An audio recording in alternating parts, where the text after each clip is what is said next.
I was sitting in my office at an old oak desk that remembered my father's time. Stacks of papers piled in front of me. Utility bills, tax notices, insurance policies. After 40 years as a city planning inspector, I had developed the habit of keeping all the papers in perfect order. Each document was in its own folder. Each folder had its own place.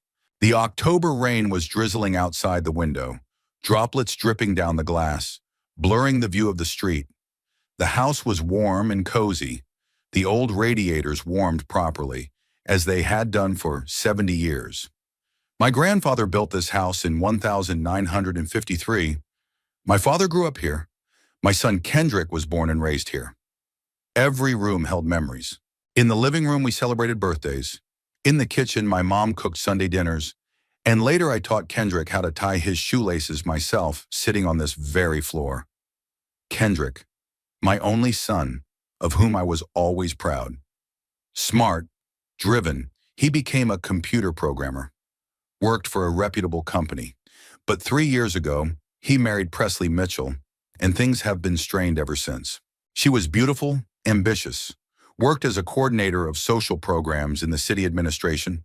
At first glance, the perfect daughter-in-law, but something about her made me suspicious.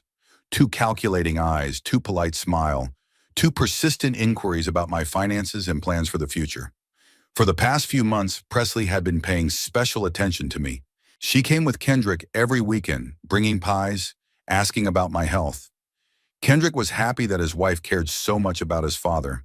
He did not notice how she studied the house, how interested in my documents, how unobtrusively offered to help with household chores, and then began to talk about my age. Presley delicately hinted that at my age it was difficult to manage a large house. She told stories of older people who got into trouble because of forgetfulness or carelessness. Kendrick brushed them off at first, but gradually began to listen, especially after the time I forgot to turn off the stove, though it was no big deal, just the kettle boiling over. The ringing of the doorbell interrupted my musings. I glanced at the clock. 4:30 in the afternoon, a strange time for a visit. I rose from the chair, feeling the usual heaviness in my knees. Age was taking its toll, though I was still quite strong at 73. The doctor at my last checkup said that I was in excellent shape for my age. My blood pressure was normal, my heart was working properly, and my memory was sharp. On the doorstep stood a young courier in a blue uniform, holding a clipboard in a thick envelope. The rain had picked up, and the guy was clearly in a hurry to finish his delivery. "Bircher Craddock?" he asked, checking the address on the envelope. "Yes, that's me. Registered letter. Sign here, please." I signed my name on the clipboard, took the envelope. Sender Harrison and Associates. I knew the name. They specialized in real estate transactions. I'd run into them more than once in city planning. Serious firm, expensive services. Strange I hadn't approached them or planned any transactions with my house. Back in the office, I carefully opened the envelope with a clerical knife, a habit developed from years of working with official documents. Inside was a document with a stamped seal and several appendices. The title made me frown. Notice of change of ownership of immovable property. At first, I didn't understand the meaning of what was written. I ran my eyes over the lines, then read it again, carefully. My address, the exact description of the house and the plot. Everything is correct. The area of the house is 230 square meters. The plot is 8 hectares. All the buildings are listed with accuracy up to the shed and summer kitchen. But under new owner, there were names that gave me chills. Corbin Mitchell and Tempest Mitchell. Presley's parents, my son's wife's parents. I reread the document a third time, hoping I was wrong. But the facts were inexorable. According to this notice, I no longer own my house. The date of the transfer of ownership was yesterday, October 23rd. In the appendices were copies of some certificates, opinions, documents I had never seen. My hands trembled slightly as I set the paper aside. How could this have happened? I hadn't sold the house to anyone. I hadn't signed any documents. I hadn't consulted any lawyers in recent months, except to draw up a will in Kendrick's favor. And that was 6 months ago at a different office. In one of the attachments, I saw a medical report in my name. It stated that I had been diagnosed with early stages of dementia, that I was incapable of making independent decisions, and that I was in need of guardianship. The signature was unfamiliar. Dr. Intara Collins. I'd never heard that name, never consulted that doctor. My heart beat faster. The picture was beginning to clear, and what I saw was more frightening than any diagnosis. Someone had very carefully and methodically executed the paperwork that had foreclosed on my house. Someone had used fake medical certificates in my gullibility. My throat was dry. I got up and walked to the window, looking out at the familiar street. The rain had intensified and sparse passers-by hurried under umbrellas. Mrs. Adams from across the street was walking her terrier, as she had done every day for 15 years. Everything looked ordinary, peaceful, as it always had. But something had changed dramatically. This house that I had lived in all my life, that held the memories of 3 generations, was suddenly no longer mine. The phone rang, making me wince. The name Kendrick popped up on the display. My son was calling just when I needed an explanation the most. Strange coincidence. Dad? My son sounded concerned. How's it going? Did you get any papers today? So he knew. My own son knew what was happening to my house. Scraps of recent conversations flashed through my mind. Presley, who was so insistent on my paperwork. Kendrick, who had talked more and more about my age and the need for help. The visits during which the two of them whispered something in the kitchen, falling silent when I entered. I held the phone silently, staring at the document lying on the table. The words stuck in my throat. I'd seen a lot of meanness in my 73 years of life, working with people in city government, but never had I thought that betrayal could come from within my own family. I put the phone down without answering my son. I needed time to gather my thoughts. The papers lay on the table like a sentence, but I wasn't ready to say it out loud yet. First, I needed to understand how it had happened, when exactly I had let my guard down and allowed myself to be deceived. Memory helpfully conjured up a picture from 3 years ago. Kendrick had brought Presley to meet his father. She was good-looking, a slender blonde with intelligent gray eyes, dressed tastefully, but without flashy luxury. She spoke softly with a slight southern accent and smiled modestly. She brought a homemade apple pie and a bouquet of chrysanthemums. Dad, this is Presley. Kendrick glowed with happiness. We've been dating for 6 months. She held out her hand for me to meet her. The handshake was confident, but not defiant. It's very nice to meet you, Mr. Craddock. Kendrick has told me so much about you, how you worked in city planning, how you beautified Selbyville. The compliment was accurate. She'd obviously studied my background, but at the time it seemed to me the natural interest of a future daughter-in-law. We drank tea in the living room. She asked about the family photos on the mantelpiece, admired the interior of the house, said she had never seen such beautiful stained glass windows. This house is a treasure, she said, looking at the high ceilings and moldings. You can feel the family history here. Modern houses don't have that atmosphere. Kendrick nodded, proud that his girlfriend liked her parents' house. I was pleased too. Presley seemed well-mannered, intelligent, a suitable match for her son. They married a year later. The wedding was a modest, intimate affair. Presley's parents, Corbin and Tempest, gave the impression of simple working people. Corbin worked as a foreman at the factory, Tempest, in the school cafeteria. They lived in a small house on the outskirts of the city, saving every dollar. At the wedding, they looked a little shy among Kendrick's guests, his fellow programmers and my former coworkers. After the wedding, the newlyweds settled into Kendrick's downtown apartment. Presley got a job as a social programs coordinator at the mayor's office. A solid job, though not very well paid. We saw each other on holidays and sometimes they came over for Sunday lunch. Presley was always polite, helped set the table, was interested in my health, but kept some distance. That all changed last spring. I tripped on the porch and twisted my ankle. It was nothing serious, just a sprain, but Kendrick was pretty freaked out. He rushed over with Presley, called a doctor, fussed over me for days. Daddy, you live alone in such a big house, he said as I lay there with my leg bandaged. What if something serious happens? The neighbors won't notice right away. It's nothing, I replied. It's just a sprain. It happens to everyone. But Presley echoed her husband's concerns. She told the story of her grandfather, who fell at home and lay for 2 days until he was found. Mr. Craddock, she said in a soft voice, I don't want to frighten you, but in my work, I often come across cases like this. Older people who live alone. Sometimes tragedies happen. My safety has been a recurring theme ever since. Every visit, Presley found new things to worry about. I forgot to turn off the basement light. I left the bathroom faucet open. Little things that happen to everyone, but she presented them as signs of aging problems. You know, she was saying to Kendrick when she thought I couldn't hear, maybe we should think about getting a surveillance system installed or finding a caregiver to come in a few times a week. Over the summer, she began to offer more specific help. Mr. Craddock, I work with paperwork every day, she said during one of the Sunday lunches. If you have any legal issues, insurance, wills, I can help sort things out. For free, of course, I politely declined. My paperwork was in order, my will was drawn up, my insurances were paid, but Presley wouldn't give up. Just take a look, please. Sometimes there are loopholes in old policies that can cause problems for heirs. I don't want Kendrick to go through the red tape. That was a smart move. She wasn't appealing to my interests, but to her concern for her son. Eventually, I agreed to show her some documents. She scrutinized them, making notes, asking questions about details. She said that everything looked good, but it would be necessary to clarify some things with lawyers. In the fall, the pressure intensified. Presley came alone when Kendrick was busy at work. She'd bring groceries, make dinner, do the dishes.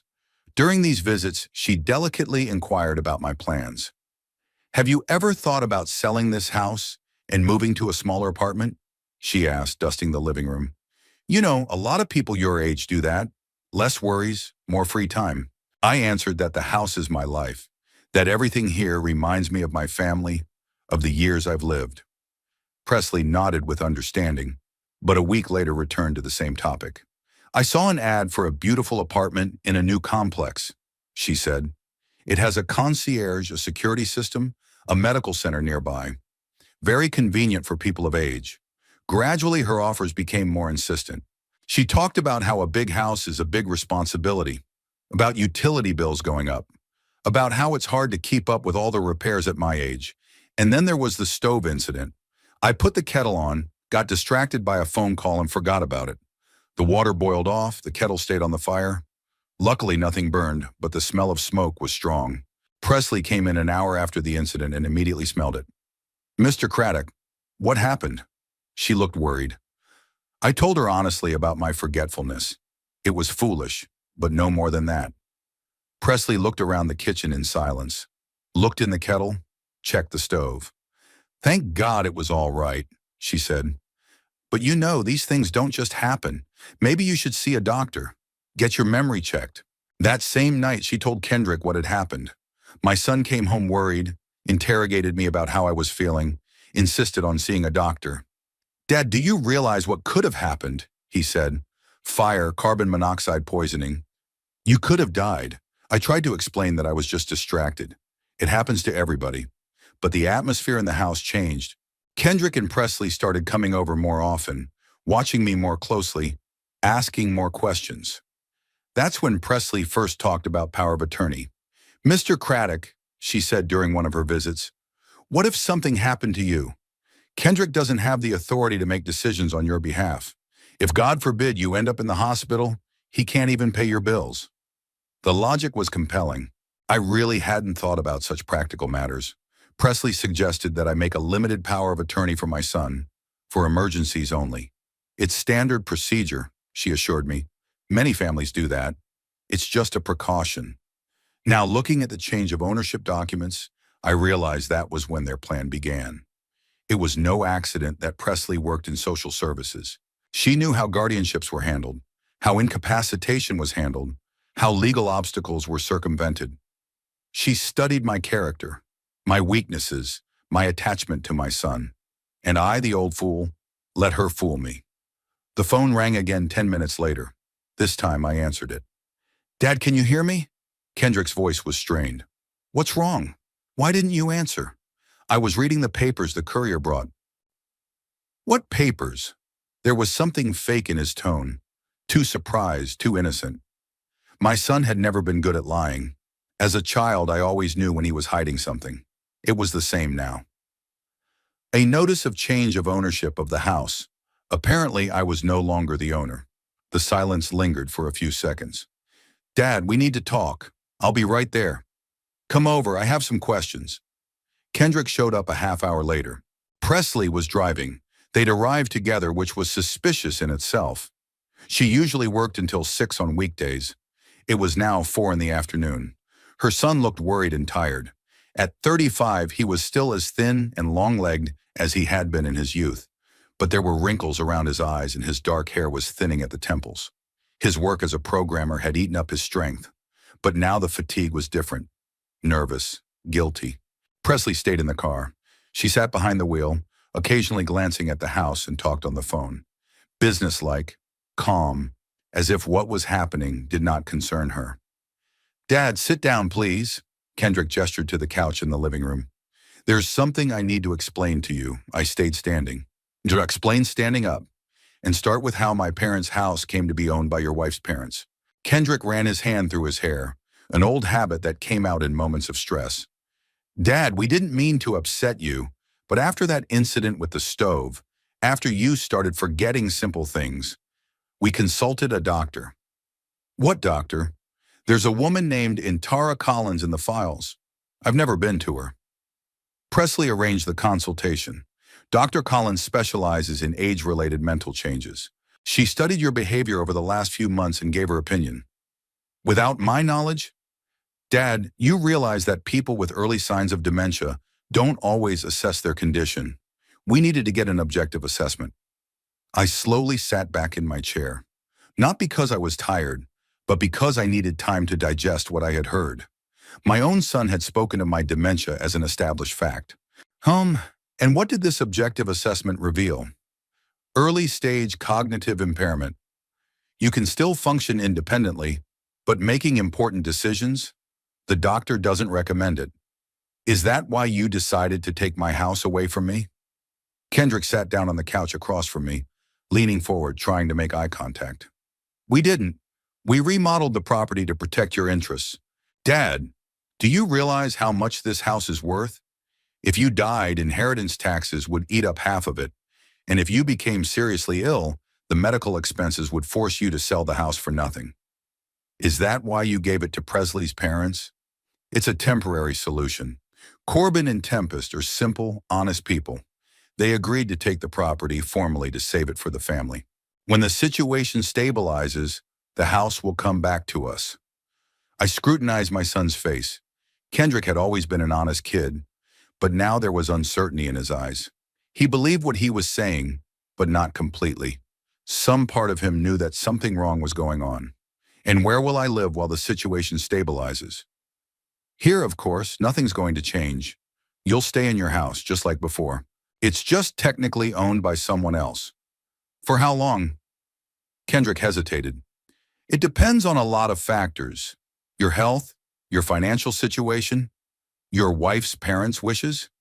Dad, don't be ridiculous. Corbin and Tempest don't even know the details. To them, it's just a favor to the family. I got up and went to the window. Presley was still in the car, but she wasn't on the phone. She was looking in our direction, and there was tension in her posture. Show me the power of attorney I signed. What power of attorney? The one that gave you the right to dispose of my property. Kendrick ran his hand through his hair again. Dad, the power of attorney was limited. It was for emergencies only. But when the doctor confirmed the diagnosis, the situation changed. We had to act quickly to protect your assets. So you used a fake medical report to gain control of my assets? My son's voice became sharper. The report is not fake. Dr. Collins is a licensed professional. She ran all the necessary tests. Without my involvement. Dad, listen to yourself. You're accusing us of fraud. We're your family. We're trying to help you, and you're making conspiracy theories. Conspiracy theories? I turned to my son. There was an expression in his eyes that I remembered from when I was a kid. It was the way Kendrick looked when he was protecting something important to him, a favorite toy, a pet, later his first girlfriend. A stubborn, irrational expression. Yeah, Dad, you suspect Presley of some dark intentions, but she's the one who cares most about your well-being. She's the one who saw the first signs of trouble, the one who insisted on a medical examination. She's the one who convinced you that your father was losing his mind. No one convinced you of that, Kendrick's voice rose. The facts are clear. You forget to turn off the stove, leave faucets open, lose your papers. Last week you told me the same story about the neighbor's cat 3 times. I didn't remember it, but maybe I did. At my age, some absent-mindedness is normal. But Kendrick interpreted every little thing as a symptom of a serious illness. And based on that, you decided to foreclose on my house? We decided to save it. Kendrick stood up, started pacing the room. Dad, you don't understand the world we live in. Medical costs are going up, taxes are going up. If something had happened to you, the state could have confiscated the house for debt. We were being proactive. On whose advice? Presley knows these issues better than we do. She deals with cases like this every day at work. I sat back in my chair and looked at my son carefully. Kendrick, answer me honestly. Do you really think I'm sick? He paused, turning to me. I think you're getting old, and that aging affects your cognitive abilities. It's a natural process. So serious that I can't run my own house? So serious that you need help making important decisions.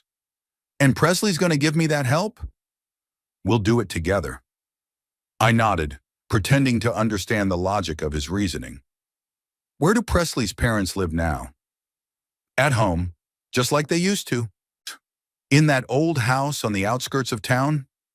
Kendrick hesitated for a moment. They're looking for something more suitable. Once they owned the property, banks were more willing to lend to them. So Presley's parents were already planning the move. I wonder what money they were going to use to buy a new place if they were technically just doing the family a favor. Kendrick, what happens if I want to sell the house? Why would you want to sell it? Hypothetically, the son was getting nervous again.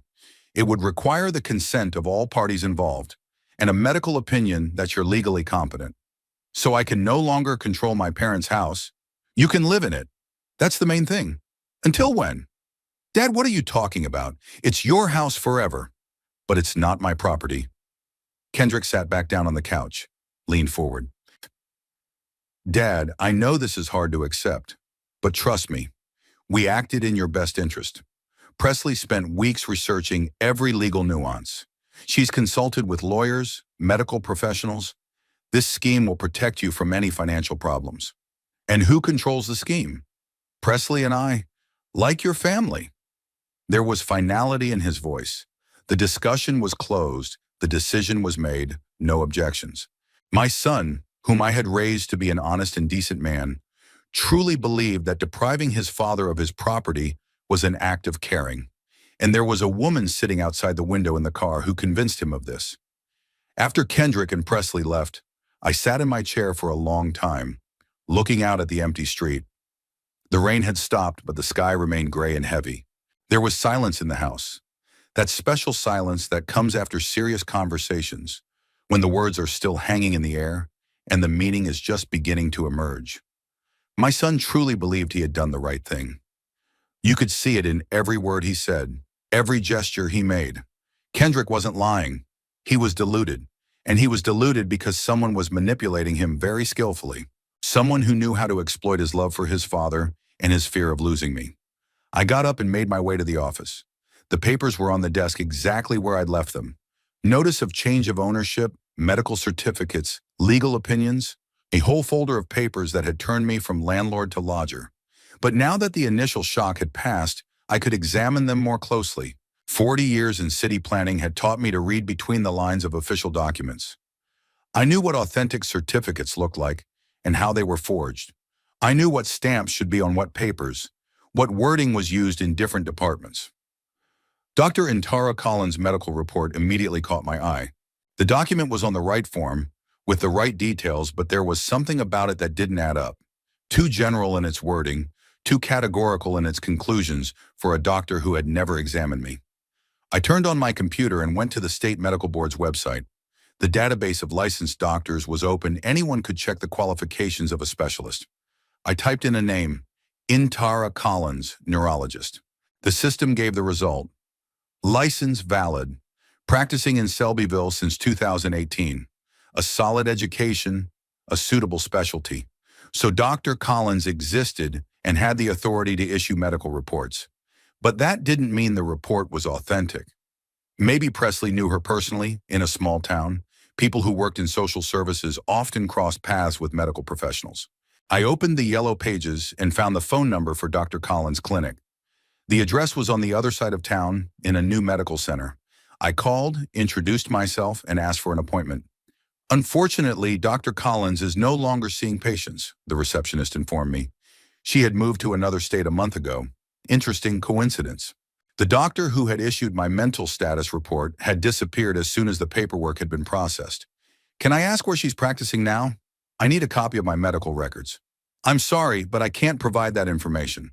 Please contact the medical center. I wrote down the address of the clinic. I should go there tomorrow and talk to the administration in person. Maybe we could find out more details about Dr. Collins' work over the last few months. The next document was a certificate of my alleged diminished capacity. It was signed by District Court Judge Melvin Harper. It was a name I remembered. Harper had been on the bench for 20 years and had a good reputation. But when was my hearing? I didn't receive any summons. I didn't appear in court. I didn't testify. According to the document, the hearing took place on October 15th, a week ago. I was represented by an attorney named Florence Tate. That's an unfamiliar name. How could an attorney represent me without my consent and presence? I sat down at the computer again and searched for information about Florence Tate. The law firm is small, specializing in family law and custody cases.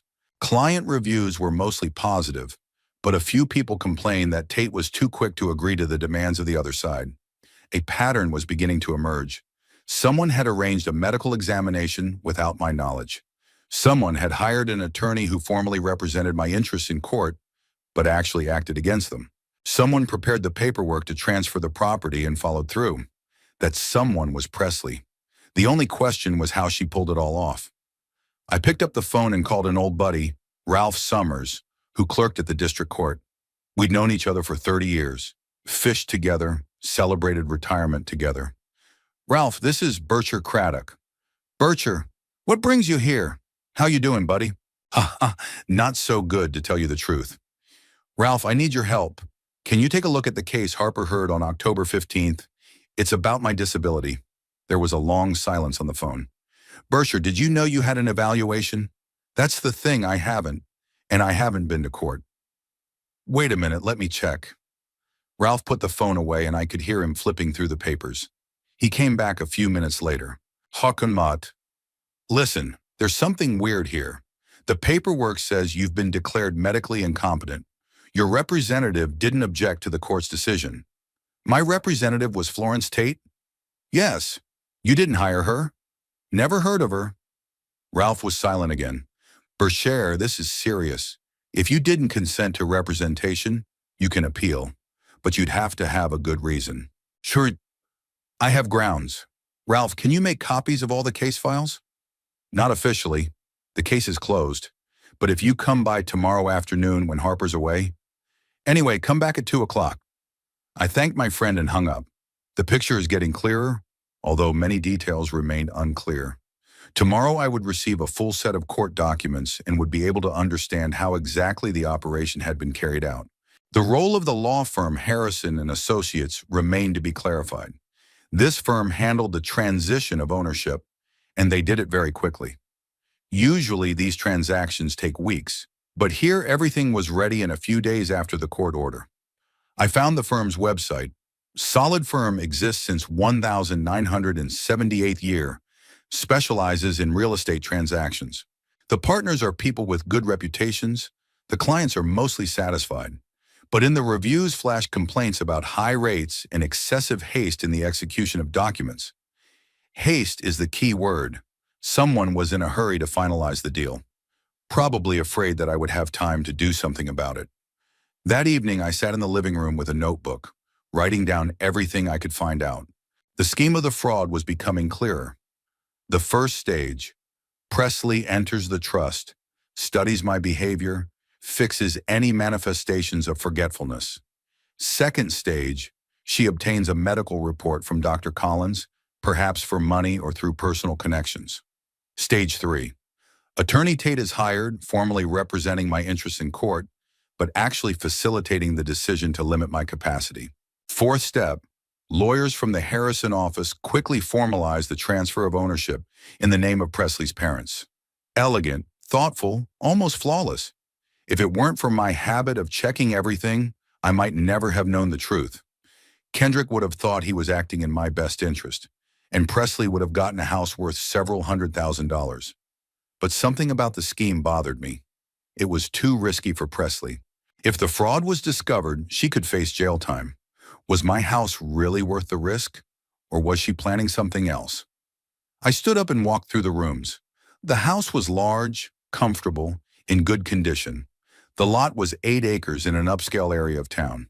On the real estate market, such property cost about $400,000. Not bad money, but not astronomical. And then it hit me. It wasn't just the money. It was the fact that the plot was in the center of the city, in an area that was being actively built up. The mayor's office had recently announced plans to redevelop the neighborhood. The old houses were to be demolished, and a shopping center was to be built in their place. If the plans are realized, the cost of land will increase several times. And Presley, working in the city administration, could have known about these plans in advance. Now the motive was clear. She hadn't just stolen my house. She'd stolen the opportunity to get millions of dollars in compensation for the forced foreclosure of land for development. That's clever, very clever, and very sneaky. But every scheme has weaknesses, and I was going to find them. This morning I woke up at 7:30 as usual. Years of service had made me accustomed to early rising, and even in retirement, my internal alarm clock worked without fail. It was still dark outside the window. The October days were getting shorter, and the sun was rising later. I made coffee and sat at the kitchen table with the notebook where I had written down my findings yesterday. Today was going to bring answers to the big questions. At 2 o'clock in the afternoon, Ralph was waiting for me with the court documents. But before that time, I planned to go to the medical center and talk to the administration. Breakfast was modest, oatmeal with raisins and coffee. Presley had often said that I should eat better at my age, offering to cook lunches for me. Now I realized that this was another attempt to gain her trust, to show herself as a caring daughter-in-law. At 9 in the morning, I got in my car and drove across town to the medical center. The car I had was old but reliable, a 12-year-old sedan I'd bought before I retired. Kendrick and Presley had often hinted that it was time to change it, that it was dangerous to drive an old car at my age. Another argument in favor of my supposedly declining capacity. The medical center turned out to be a modern 4-story building with a large parking lot. Everything inside was new and shiny. Marble floors, chrome handrails, soft chairs in the waiting area. Such centers were built for wealthy patients who could afford expensive medical services. The receptionist, a woman in her 40s with carefully styled hair in a formal suit, listened to my request with professional courtesy. "Sorry, I need information about Dr. Intara Collins, who worked for you until recently," I said. "And who are you, I beg your pardon?" "Bircher Craddock. I was a patient of hers." The woman looked at the computer. "I'm sorry, but there's no patient by that name in Dr. Collins' database." "That's interesting, so there really wasn't an exam. Maybe she was consulting with me off the books. Could you tell me about her specialty, her experience?" The administrator hesitated but finally decided that general information was not classified. "Dr. Collins has been with us for a year and a half. Her specialty is neurology, age-related cognitive impairment, good credentials, good experience. But she had some paperwork issues. Sometimes she would issue certificates without following all the procedures. The administration reprimanded her several times." "What kind of violations?" The woman looked around, making sure no one was overhearing the conversation. "Third-party certifications without examining the patients. Technically, it's an ethical violation and could lead to disbarment. We asked Dr. Collins to leave the clinic in September, so Intara Collins wasn't a very honest doctor prone to breaking the rules. Just the kind of specialist Presley needed. And you don't remember who went to her for any of these certificates?"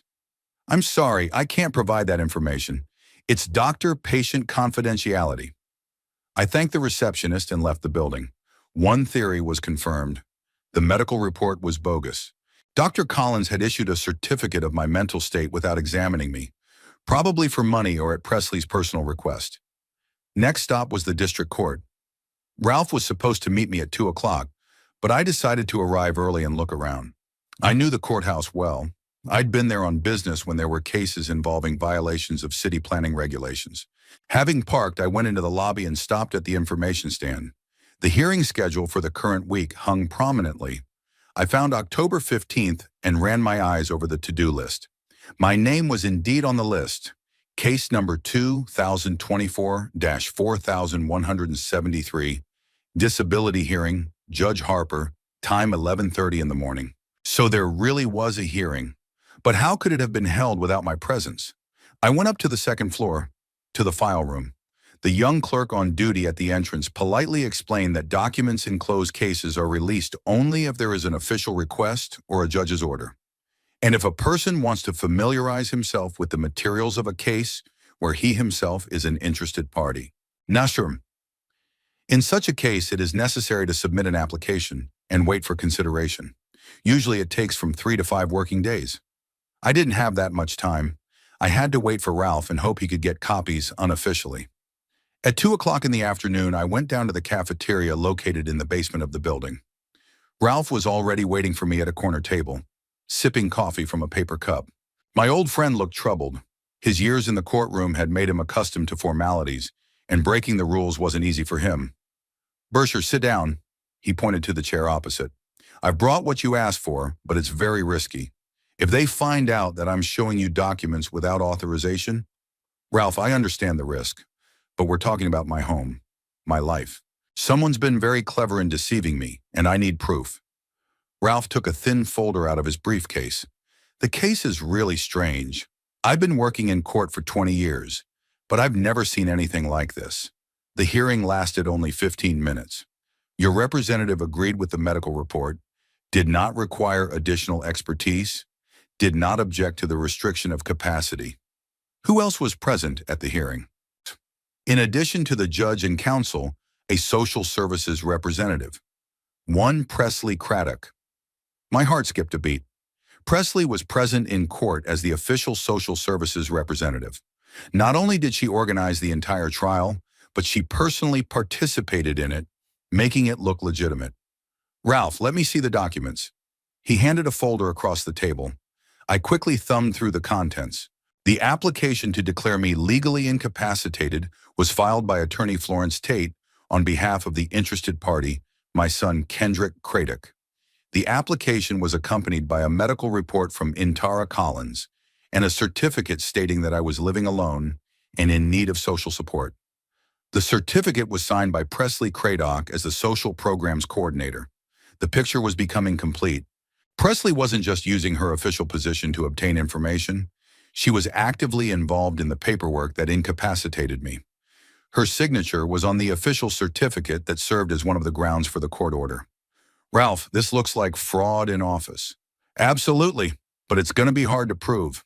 Technically, the paperwork is correct. The procedures were followed. Your son could have asked a lawyer to protect his father's interests, but Kendrick said he didn't know anything about the hearing. Then that changes the case. If an application is filed without the applicant's knowledge, it's a serious offense." I used my phone to take pictures of all the documents I could. It was risky to keep copies. Ralph had already broken a lot of rules helping me. "Thanks, buddy. You've been a big help." "Bersher, be careful. If this woman can do this, she could be dangerous. Also, make sure you appeal. You have grounds to overturn the court's decision." When I got home, I sat down in my office and laid out all the materials I'd collected on the table. I now had a complete picture of the fraud. Presley had used her official position to obtain a certificate that I was in need of social support. She had arranged to get a fake medical report from Dr. Collins. She ensured that Attorney Tate filed an application on Kendrick's behalf, possibly without his knowledge. She personally attended the court hearing as a government representative, giving the process the appearance of legality. After receiving the court order restricting my legal capacity, she arranged for a quick transfer of ownership through Harrison and Associates. The house was signed over to her parents, who, according to Kendrick, were already planning to move. But most importantly, I realized the real motive. It wasn't just the value of the house. Presley knew about the plans to redevelop the neighborhood, knew that the land under my house was about to go up in value many times over. She didn't steal a $400,000 house. She stole the opportunity to get several $1 million in compensation. The only question was, what to do about it? Going to the police was useless.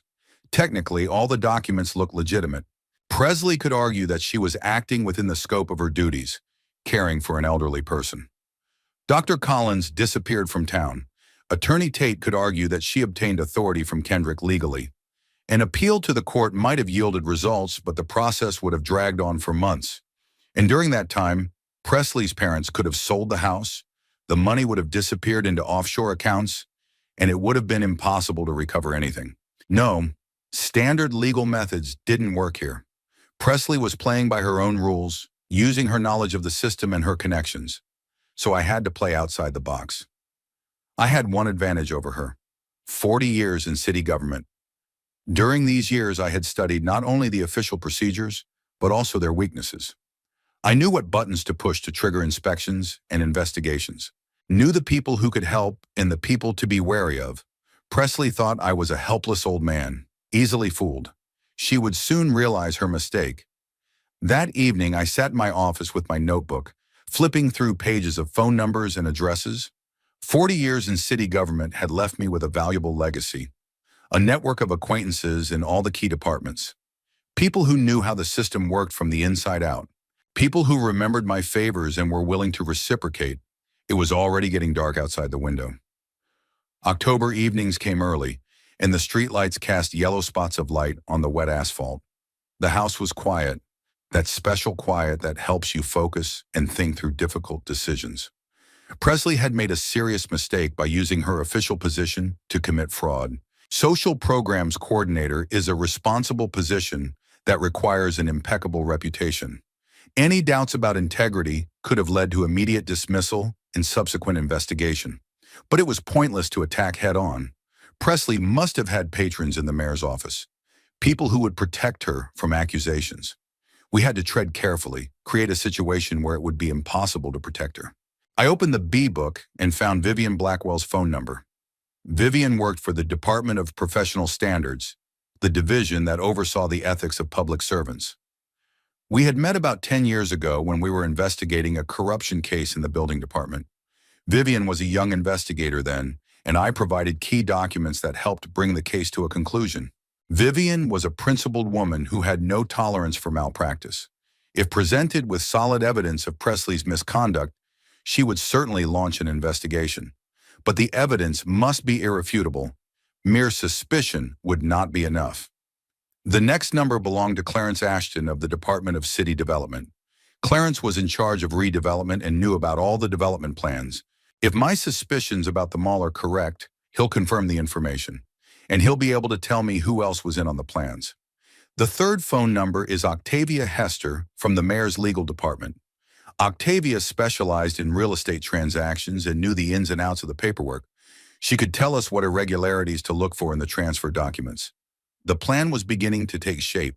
But before calling acquaintances, it was necessary to prepare the ground, to collect additional facts, to find documentary evidence, to create a picture that could not be ignored. The next morning, I went to the city hall. The city administration building was familiar to me down every corridor. I'd worked here for most of my adult life. The security guard at the entrance recognized me and gave me a friendly nod. In the eyes of the employees I met in the corridors, I could see the respect in the eyes of a veteran municipal employee. The city development department was on the third floor. Clarence Ashton was sitting in a corner office, studying development plans. He looked up when I knocked on the door, and his face lit up with a smile. "Bircher Craddock. What a surprise. Come in, sit down. How are things in retirement?" Not boring," I replied, sitting down in the chair across from his desk. "Clarence, I need your help. Unofficially." Clarence's expression grew serious. During his years in the administration, he had gotten used to the fact that informal requests often dealt with sensitive issues. "I'm listening. Tell me about the redevelopment plans for the Maple Street area, specifically the block between 3rd and 5th. Clarence opened one of his desk drawers and pulled out a thick folder. The Central Square project, demolition of old buildings, construction of a shopping center with office space. The investor is Greenwood Development. The budget for the project is $80 million. When did you announce the plans? Officially, in August, but preliminary negotiations have been going on since spring. Who had access to information at the negotiation stage? Clarence thought, leafing through the documents. A narrow circle. The mayor and his deputies, heads of key departments, lawyers overseeing real estate deals, plus a few coordinators from social services. They were supposed to work with the residents who were to be relocated. Social services coordinators? I tried to keep my voice as neutral as possible. Yeah. It was mostly for elderly people who needed help finding new housing. I think that's what He looked at the list. Presley Craddock. Bingo. Presley had indeed known about the remodeling plans long before they were officially announced. What's more, she had been put in charge of dealing with the residents to be relocated. So she had a legitimate interest in the neighborhood. What's the compensation for the homeowners? Market value plus 30% for forced foreclosures. For homes in this neighborhood, that means anywhere from $500,000 to $1.5 million, depending on the size of the lot. My house with an 800-acre lot could fetch about $1 million in compensation. That's how much Presley was planning on stealing. Clarence, when is the work scheduled to start? If all goes according to plan, in the spring. But first we need to buy all the lots. So far, about half the owners have agreed to sell. I thanked Clarence for the information and went downstairs to the legal department. Octavia Hester was busy, but agreed to give me a few minutes between meetings. Yornair, Berkshire, good to see you, she said, pointing to a chair in front of her desk. What can I do for you? Octavia was a woman in her mid-50s, always dressed smartly. In her 20 years at City Hall, she had learned the ins and outs of municipal law and had a reputation for excellence. I need advice on real estate transactions, more specifically, a challenge to a real estate transaction. What kind of transaction? I told the basic facts without naming names. Octavia listened attentively, occasionally asking clarifying questions. If I understand correctly, we are talking about the transfer of property on the basis of a court decision on the restriction of legal capacity? Exactly. Such transactions can be challenged, but you need serious grounds. For example, evidence of document forgery or abuse of power. Do you have such evidence? Maybe. And if it turns out that one of the participants in the transaction knew about the plans to forcefully alienate this real estate and concealed this information? Octavia frowned. That changes the case. Withholding information about city development plans in real estate transactions is a serious offense, especially if a municipal employee is involved. Such a transaction could be invalidated, and the parties involved could face criminal liability. And where should such allegations be addressed?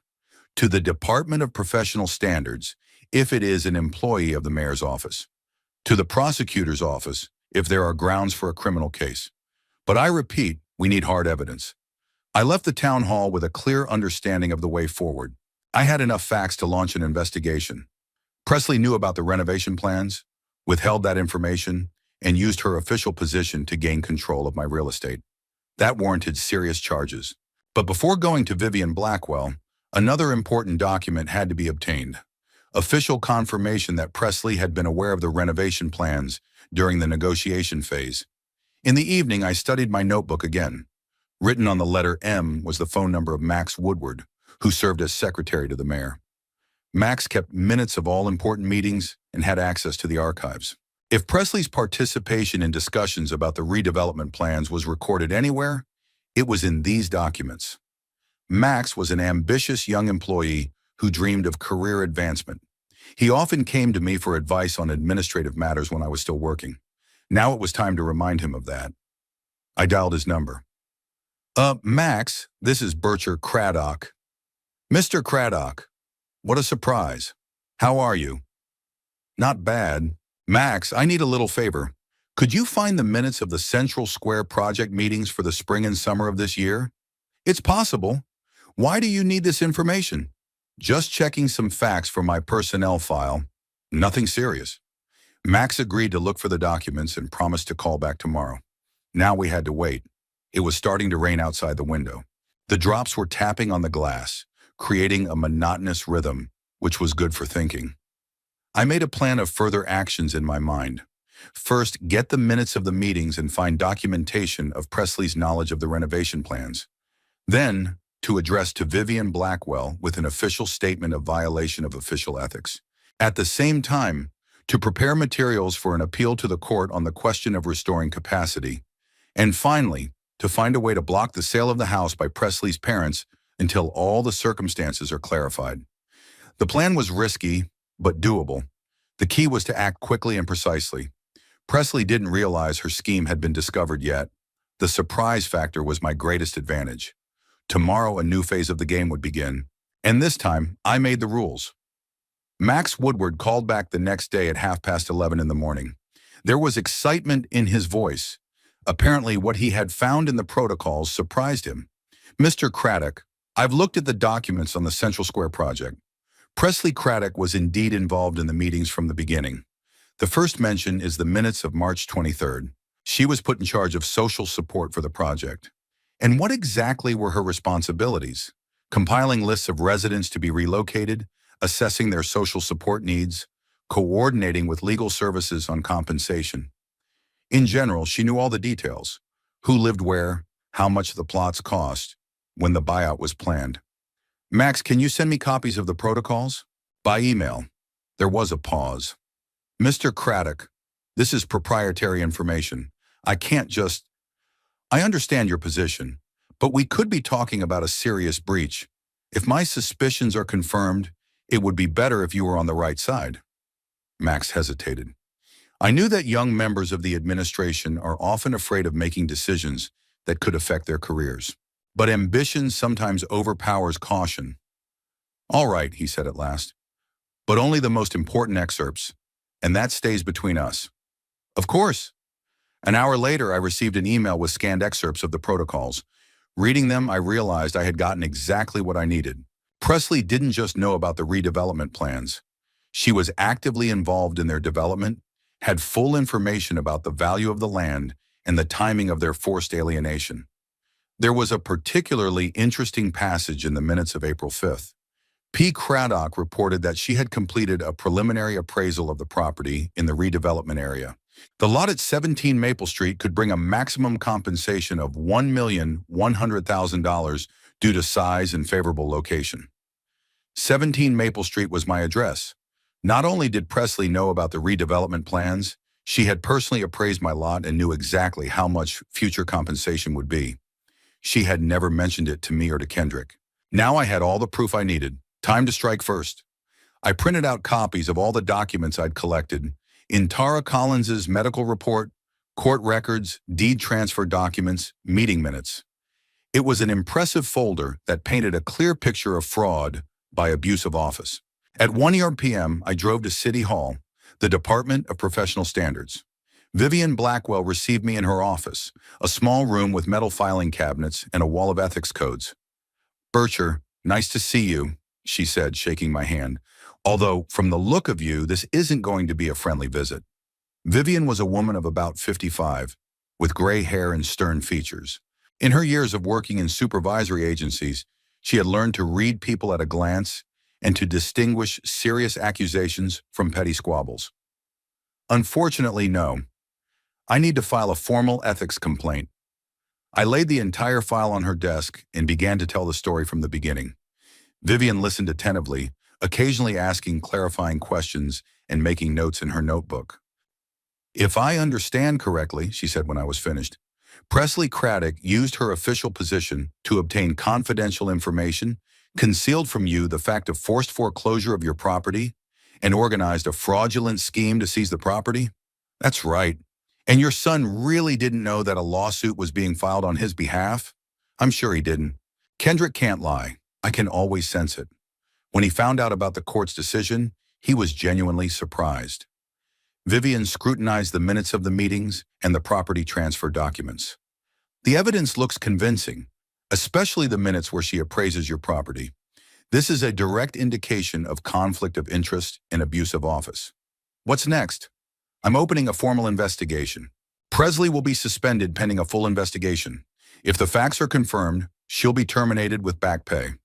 Plus, the files will be turned over to the DA's office for criminal charges." "How long will the investigation take?" 2 weeks to a month. We'll have to question all the participants, study the paperwork, check the legality of all the actions." I thanked Vivian and left City Hall with a sense of satisfaction. The first blow had been struck accurately and strongly. Now the threat of not only dismissal but also criminal prosecution hung over Presley. The next stop was the lawyer's office. I needed a good lawyer to file an appeal with the court. In my notebook was the number of Dragomir Reynolds, an experienced attorney who specialized in complex civil cases. We knew each other from my days when he had to represent the city in land disputes. Dragomir received me the same day. His office was in an old building in the center of the city, and the atmosphere was conducive to serious conversations. Leather furniture, racks of legal literature, portraits of famous lawyers on the walls. Betrayal, what are you doing here? Dragomir was a man in his 60s, with thick gray sideburns and attentive eyes. I hear you're enjoying a quiet life in retirement. A quiet life didn't work out, I answered and told the whole story. Dragomir listened in silence, nodding only occasionally. When I finished, he leaned back in his chair and looked out the window thoughtfully. It's an unpleasant story, but legally we have a good chance. The key is to prove that you didn't consent to the court filing on your behalf. If Kendrick proves he didn't know anything about it, the judgment could be overturned. What about the transfer of ownership? If the judgment is reversed, all subsequent transactions are automatically void. The house comes back to you. How long will that take? The appeal is heard within 30 days. But there is an option to file a motion to stay the judgment pending appeal. This will block any transactions with your home. File whatever you can. Dragomir nodded and pulled out the forms of paperwork. I'll need your son's testimony that he didn't authorize Tate's attorney. Can you arrange a meeting? It was a delicate matter. Kendrick still trusted Presley and thought it was in my best interest. Convincing him to testify against his wife wasn't going to be easy. But there was no other way. I'll do my best. The last item on the program was a visit to the district attorney's office. I had to file a criminal complaint for fraud. The prosecutor of Selbyville, Zania Penrose, was a woman of principle and did not tolerate corruption in any form. The reception area of the prosecutor's office looked strict and official. The receptionist made an appointment for me with the assistant prosecutor. Zania herself was busy preparing for trial on a big case. The assistant prosecutor, a young man named Dennis Holloway, listened to my story with professional attention. He scrutinized copies of documents and asked many clarifying questions. Mr. Craddock, technically, we have a crime of fraud by abuse of office. But in order to prosecute, we need stronger evidence that Presley acted willfully and for personal gain. And the minutes of the meetings aren't enough? They prove she knew about the renovation plans. But they don't prove direct intent to defraud. We need to find a connection between her actions and the benefit. What if it turns out Presley's parents had already sold the house and gotten the money? That would make a big difference. Then we could be talking about a completed felony with prejudice. Dennis promised to do a preliminary check and contact me within a week. The statement was officially registered and the process was underway. When I returned home in the evening, I felt tired but also satisfied with the work accomplished. 3 parallel processes had been set in motion in one day: a performance review at City Hall, an appeal to the court, and a preliminary investigation at the prosecutor's office. Presley would soon feel the ground slipping from under her feet, but the hardest part was ahead: the conversation with Kendrick. My son had to learn the truth about his wife and decide which side he was on. It would be painful for him, but there was no other way. I sat down in a chair with a cup of tea and prepared myself for the most difficult phone call of my life. The first signs that my plan was starting to work came 3 days later. Kendrick called on Wednesday morning, and you could hear the anxiety in his voice. Dad, I need to talk to you. Can I come over tonight? No, sure. Is something wrong? Presley's having problems at work. She's been suspended, said there's some kind of audit going on. She's very upset, can't really explain anything. I tried to keep my voice from sounding pleased. I'm sorry to hear that. Maybe it's some kind of misunderstanding. I hope so. Anyway, I'll see you tonight. Kendrick arrived at 7:30. He looked tired and worried. His hair disheveled, his suit wrinkled. Apparently, he'd had a hard day at work, and domestic problems had added to the stress. Dad, be honest, he began as soon as he crossed the threshold. You didn't file any complaints about Presley? I led him into the living room and pointed to the couch. Sit down. Yes, I did. Kendrick's face paled. But why? She was trying to help you. Son, we really need to have a serious talk. There are things you don't know. I told him everything I'd learned in the last few days. The fake medical report, the court hearing that went down without his knowledge, the remodeling plans Presley kept from us. He spoke calmly, point by point, citing facts and showing documents. Kendrick listened silently, but I could see his expression change. First disbelief, then surprise, then growing understanding. When I showed him the minutes of the meeting with the appraisal of our lot, he stared at the paper for a long time, as if he couldn't believe what he was reading. Did Presley know our house was going to be demolished? He finally asked. She didn't just know, she personally assessed the plot and knew the exact amount of compensation, $1,100,000. And she didn't tell us anything. Shukr. What's more, she convinced you that I was going crazy and organized the transfer of the house to her parents. Now they are the ones who will receive this compensation. Kendrick stood up and paced the room. I recognized my own habits in his movements, the way I walked when I needed to think through a complicated problem. Dad, but she said it was temporary, didn't she? That the house would come back to the family. Kendrick, think about it. Your wife gained control of over $1 million worth of real estate through false references and malfeasance. Do you really think she's going to get that back? The son stopped at the window, looking out at the dark street.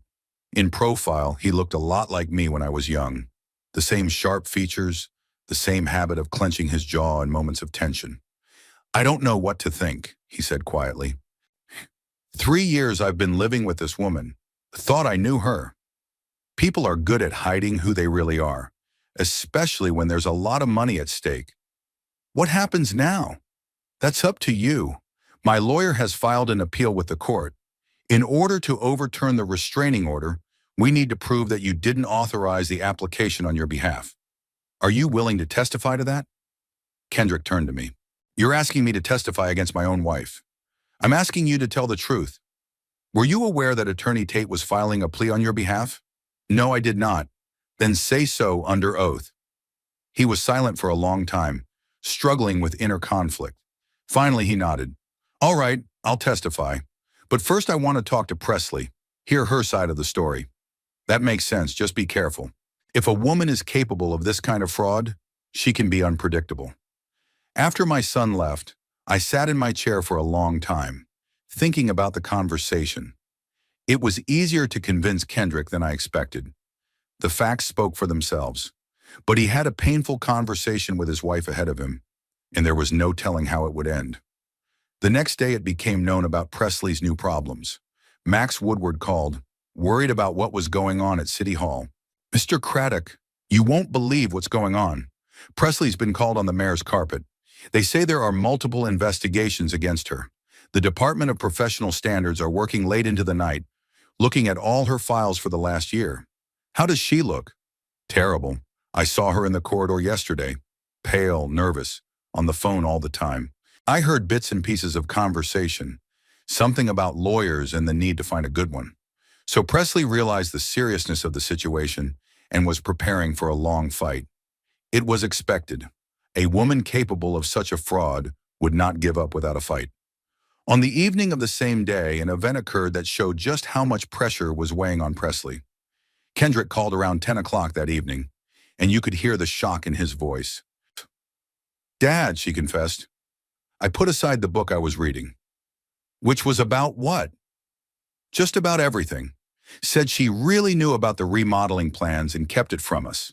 That she arranged for a note from Dr. Collins because she was afraid you might sell off the property or get caught up in some scam. That she wanted to protect the family assets. And the court filing on your behalf? That's where she got confused. First she said I consented. Then she said the lawyer misunderstood her. All in all, a blatant lie. How are you feeling? Kendrick was quiet. Disgusting. You know, she cried. Swore she loved me and didn't want to hurt anyone. But the facts speak for themselves. She lied to both of us. What's next? I don't know. For now, she's staying at her parents' house. Said she needed time to think. And I need time to process things too. Kendrick, remember one thing. If she confessed to part of it, she knows the rest of it will come out. People only confess when they realize it's pointless to deny. Yeah, I realize that. The next morning, I got a call from Dragomir Reynolds. Berkshire, I have news. The court has granted a motion to stay your restraining order. That means that while the appeal is pending, no one can transact with your house without your consent. Now that's great news. There's more. Presley's parents tried to sell the house last night. They went to a real estate agent, wanted a quick sale. But when the agent checked the paperwork, they found out the sale was blocked by a court order. So my suspicions were confirmed. The Presley family really did want to get rid of the stolen house as soon as possible. Perhaps feeling the walls closing in, they decided to get something while they could. What did Presley's parents do when they found out about the lockdown? The agent said they were in shock. They started looking into who might have filed a petition with the court. Corbin Mitchell even threatened the agent, demanded a deal at any cost. Interesting reaction for someone who's supposedly just helping out a family. Exactly. Their behavior proves they knew exactly what was going on. It'll be an additional argument in our favor. In the evening, Vivian Blackwell sent a formal notification of an internal review. The document showed that all of Presley's actions over the past 8 months were checked. Her contacts with outside organizations were examined, and her document flow was analyzed. Preliminary conclusions were disappointing for Presley. There were found violations in the execution of several certificates, abuse of authority when working with confidential information, a possible conflict of interest in matters relating to the real estate of relatives. But the most interesting part was in the last paragraph. It turned out that Presley had met with Dr. Intara Collins on several occasions in an informal setting. Colleagues had seen them at a coffee shop discussing some paperwork, and payroll records showed that Collins had received a large sum of cash the week before my medical report was issued. The circle was closing.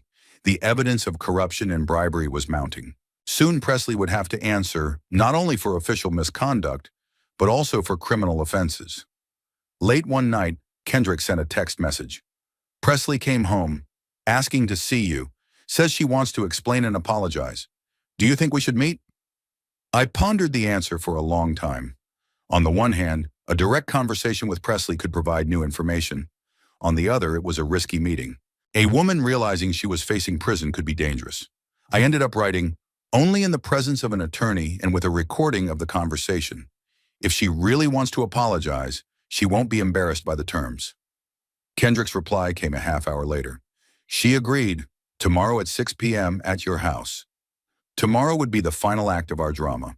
Presley will either try to find a way out of the situation or finally admit his guilt. Either way, the truth will finally come out. The meeting with Presley took place on Friday night. Dragomir Reynolds arrived half an hour before the appointed time to prepare the recorder and discuss the strategy of the conversation. We made ourselves comfortable in the living room, the lawyer in an armchair by the fireplace, me on the couch, with a coffee table with a recording device between us. Remember, Berkshire, Dragomir said, checking the equipment. Don't let her steer the conversation toward emotion. Demand specific answers to specific questions. If she starts crying or complaining about life, bring her back to the facts. Kendrick and Presley arrived at 6 tomorrow sharp. My son looked depressed. In a few days, he had visibly aged. Dark circles appeared under his eyes. His movements became uncertain. When he learned the truth about his wife, it was as if he had lost his footing in life. Presley also changed, but in a different way. Gone was her usual confidence.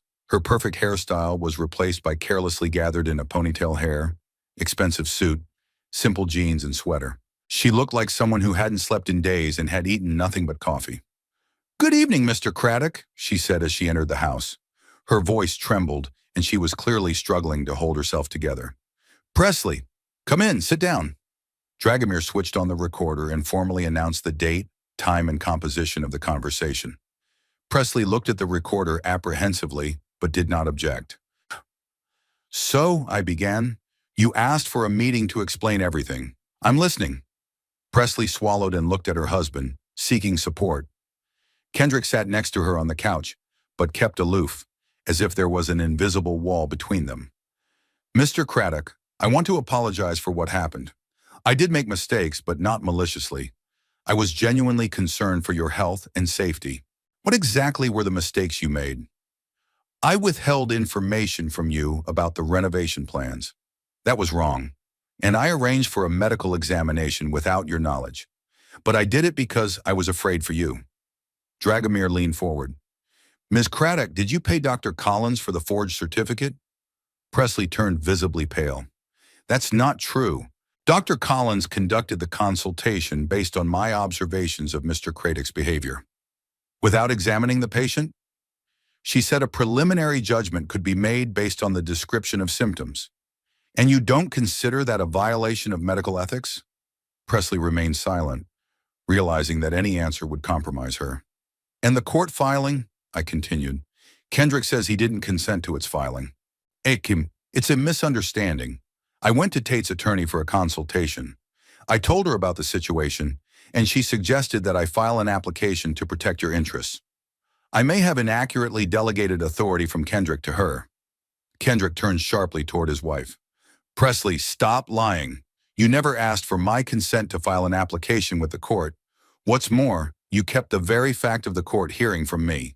Oh, Kendrick, I was trying to protect you from the stress. Protect me? Or cover up your actions? The anger he'd been holding back for days burst through his son's voice. Dragomir took advantage of the pause to ask the next question. Ms. Craddock, why was the house reissued to your parents? Why not you or your husband? My parents are simple, honest people. I knew they would never take advantage of the situation. But your parents tried to sell the house yesterday, I pointed out. That doesn't seem very honest. Presley was silent. Her face was a struggle between the desire to continue lying and the realization that it was futile. My parents were scared when they found out about the investigation, she said finally.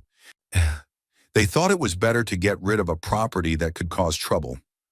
Were they scared, or did they decide to get the money quickly while they could? They didn't know about the cost of demolition compensation. I didn't tell them anything.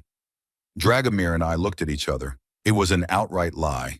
The Presley parents couldn't have been unaware of the redevelopment plans if they were assuming ownership in the neighborhood. Kendrick's phone rang. He looked at the screen and frowned. It's your father, he said to Presley. He said it was urgent. Presley picked up the phone. Daddy, what's wrong? She listened, her face growing paler and paler. How is this possible? When? All right, I'll come over. She hung up the phone with trembling hands. What's going on? Kendrick asked. My parents... The bailiffs seized their new apartment. They say that the purchase was made with illegally obtained funds. Dragomir nodded with the look of a man who expected such a development. This is standard procedure in fraud investigations. All assets acquired by the suspects during the period of the alleged crime are subject to seizure. But they sold our old house and used the money to buy an apartment. They sold your old house for $100,000. The condo is worth $300,000. Where did the missing $200,000 come from? Presley was silent again, realizing she was walking into a trap. Kendrick stood up and walked to the window. For a few minutes he stood in silence, looking at the dark street, then turned to his wife.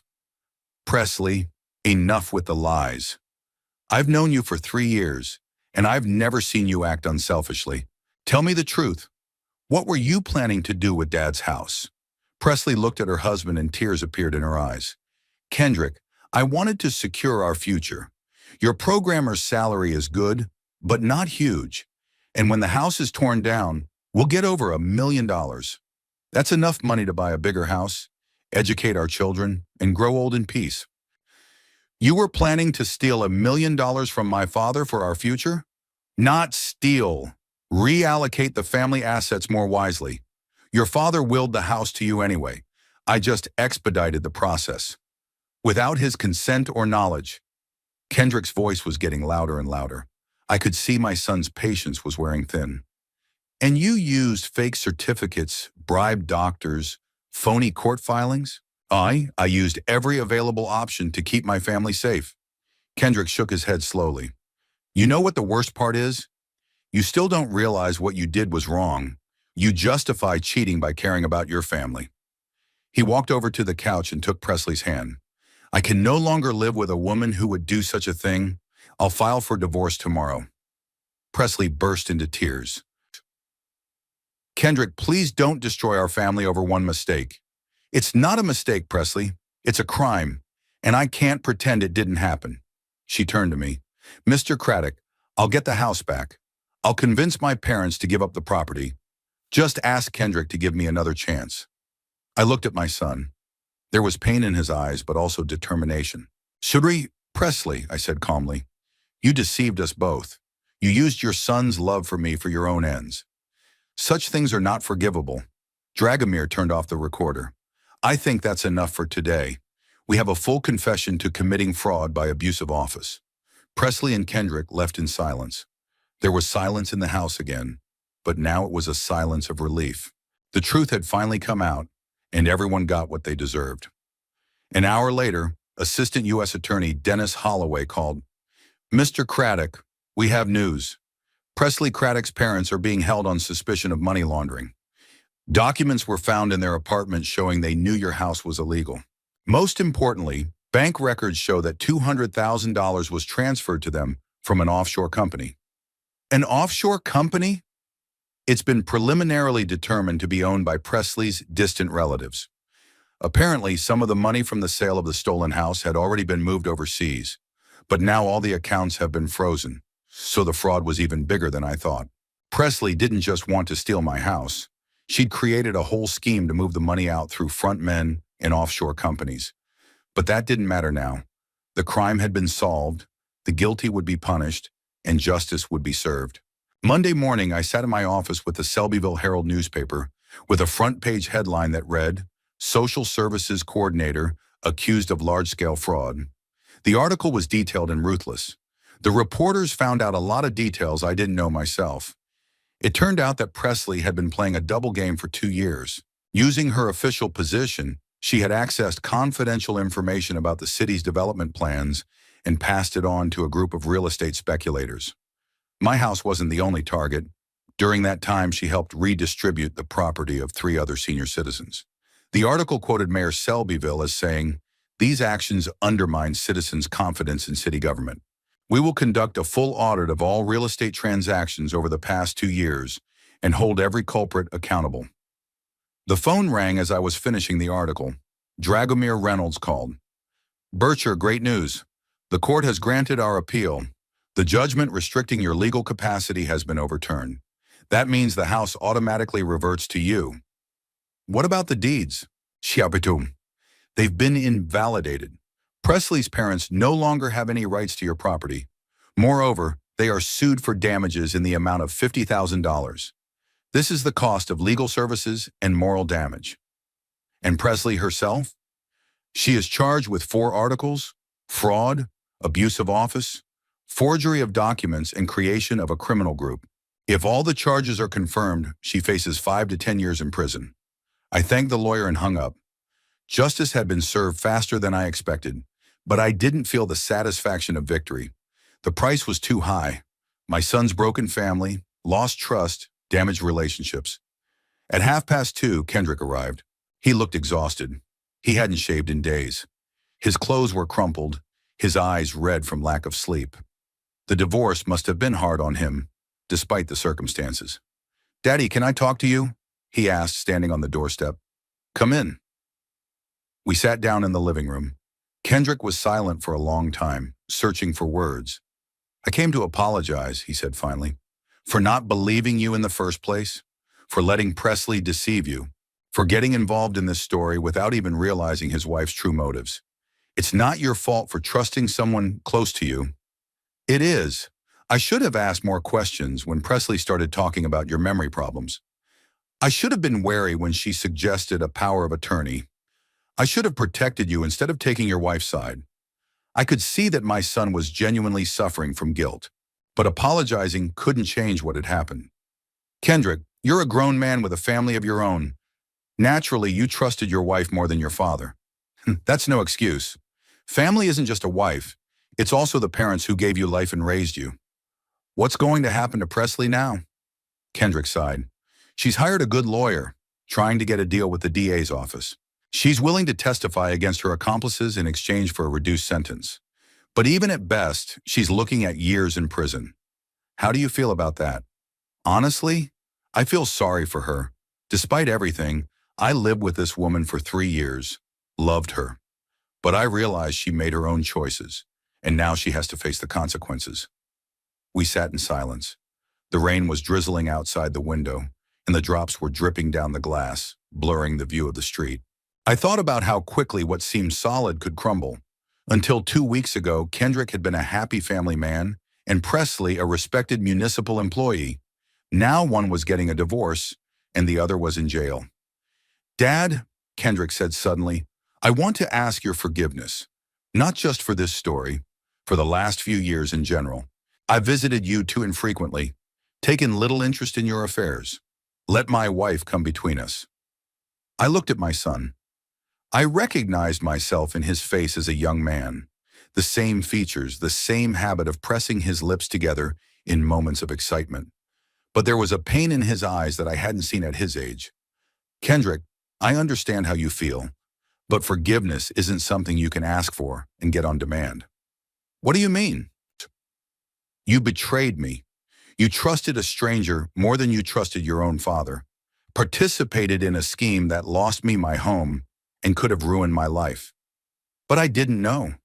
I didn't know because I didn't want to know, because it was more convenient for you to think of me as a sick old man than to deal with the situation." Kendrick turned pale. "Dad, I realize I've hurt you, but can't you forgive your only son?" "It's not about forgiveness, Kendrick. It's about trust. You broke it, and now you need time to rebuild it." "How much time?" "I don't know. Maybe years. Maybe never." The son got up and walked to the window. "So I've lost not only my wife, but my father as well. You've lost my trust, but you're still my son, and I wish you well. Just don't expect the closeness I used to have." Kendrick stood at the window for a long time, staring out at the rainy street. When he turned to me, there were tears in his eyes. "I understand, and I accept your decision, but know that I will do everything I can to earn your forgiveness." "We'll see," I replied. After he left, I sat in the empty living room for a long time. The house was mine again. Justice had been served, my enemies punished. But the victory had been bitter. The price was too high: ruined family relationships, lost trust in loved ones, loneliness. In the evening, Vivian Blackwell called with the latest news. "Bircher, the investigation is complete. Presley Craddock has been fired from the mayor's office with disqualification from holding public office. In addition, a whole network of corrupt officials who used insider information for real estate speculation has been uncovered." "And Dr. Collins?" "License revoked, criminal charges filed. She's already testified against Presley, hoping for leniency." "Well, the circle is closed. Bircher, you did a brilliant job. Your investigation helped expose a serious corruption scheme."